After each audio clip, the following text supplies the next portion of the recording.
Hello friend, मेरा नाम है सुधांशु मिश्रा और हम आज D pharma first year HAP के first chapter human anatomy and physiology के बारे में स्टडी करेंगे।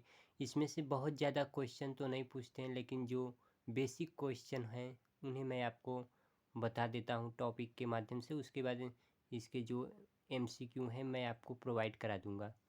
तो पहले देखिए एनाटॉमी क्या होता है। Anatomy is the study of different structure of human body and their relationship with each other, while physiology is the study of the function of these structure.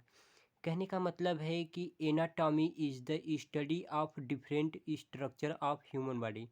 कहने का मतलब है कि जो ह्यूमन बॉडी के डिफरेंट स्ट्रक्चर हैं उसका अध्ययन क्या कहलाता है, एनाटॉमी कहलाता है। उसके बाद है कि anatomy is made of two Greek word.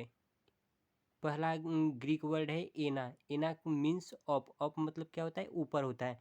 And टीमोस, टीमोस है। टीमोस मीन्स क्या होता है, टू कट मतलब कट करना।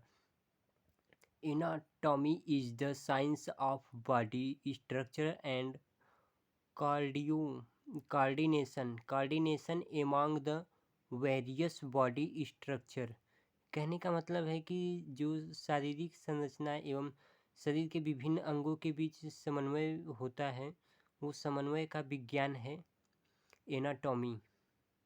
उसके बाद आइए हम इसके स्कोप के बारे में देख लेते हैं। इसमें से बहुत ज़्यादा क्वेश्चन नहीं पूछता है, बहुत छोटा ही चैप्टर है, एक बेसिक नॉलेज है ये।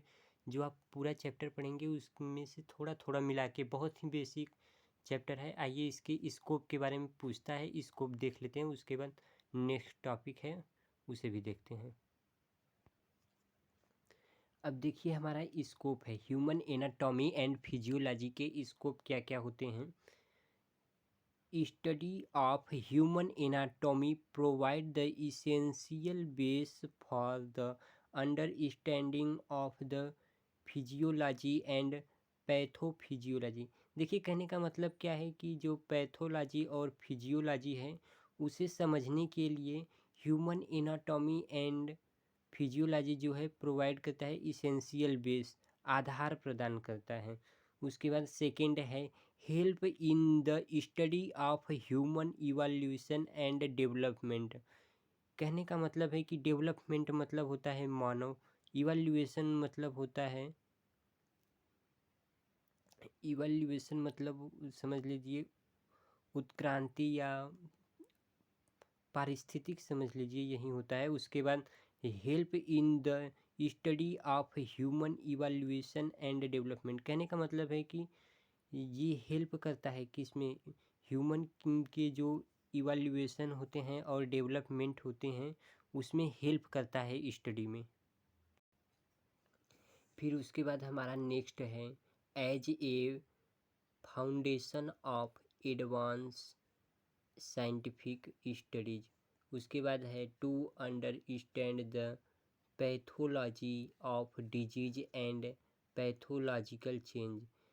कहने का मतलब है जो पैथोलॉजी ऑफ डिजीज, जो डिजीज होते हैं पैथोलॉजी एंड पैथोलॉजिकल जो चेंज होते हैं उसके अंडरस्टैंडिंग के लिए होता है। उसके बाद है to determine the techniques of surgery.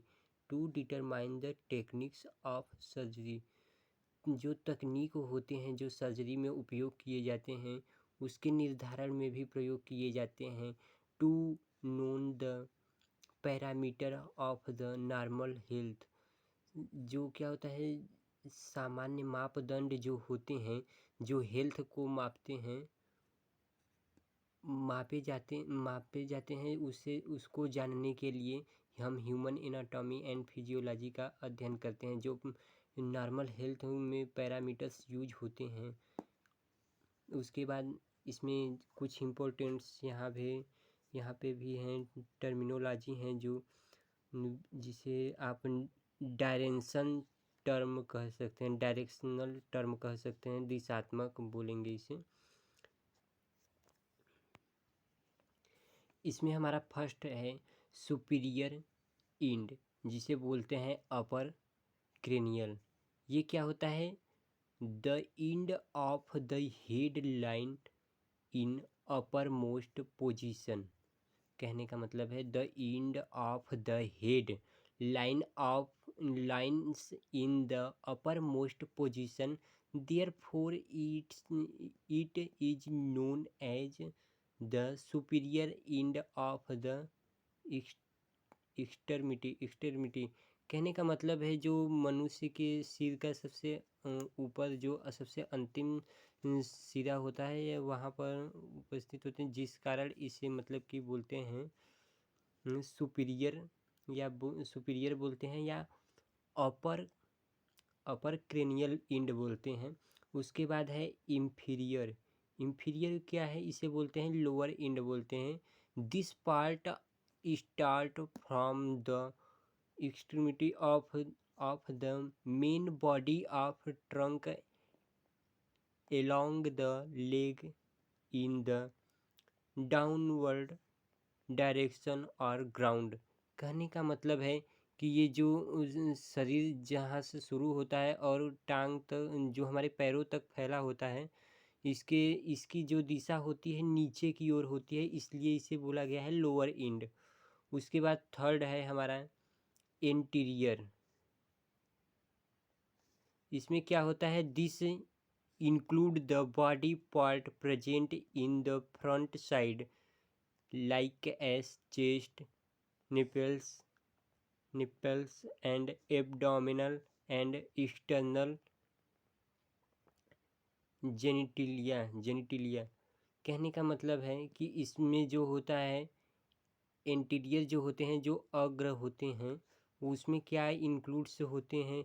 Chest जो कि हमारे छाती होते हैं, उसके बाद नेपल्स होते हैं, उसके बाद हमारे जो बाह्य जननांग भाग होते हैं उसे बोलते हैं। उसके बाद पोस्टीरियर बोलिए या डॉर्सल एंड बोलिए।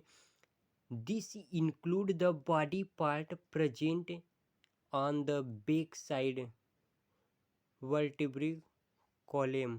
कहने का मतलब है also known as the backbone. जो हमारी हड्डियां होती हैं शरीर के पीछे, जो हमारी हड्डियां उपस्थित होती हैं, रीढ़ की हड्डी भी बोल सकते हैं, या तो फिर इसमें दिया है कि शोल्डर ब्लेड्स एंड ब्यूटॉक्स है। इसमें क्या होते हैं कि जो हमारे शरीर के पीछे जो हड्डियां उपस्थित होते हैं उसे बोला गया है पृष्ठ सिरा होता है। पृष्ठ मतलब पिछला, डॉर्सल एंड। इसमें जो भी इम्पोर्टेंट टॉपिक थे वो हमने आपको बता दिए हैं। अब इसके बाद जो क्वेश्चन आंसर हैं हम इसको जल्द ही प्रोवाइड करा देंगे आपको, जो इसके एमसीक्यू हैं। इधर से बहुत ज़्यादा क्वेश्चन तो पूछता नहीं है, यहीं पे एमसीक्यू हैं। हम आपको एमसीक्यू आपको नेक्स्ट वीडियो में प्रोवाइड करा देंगे। थैंक यू दोस्तों।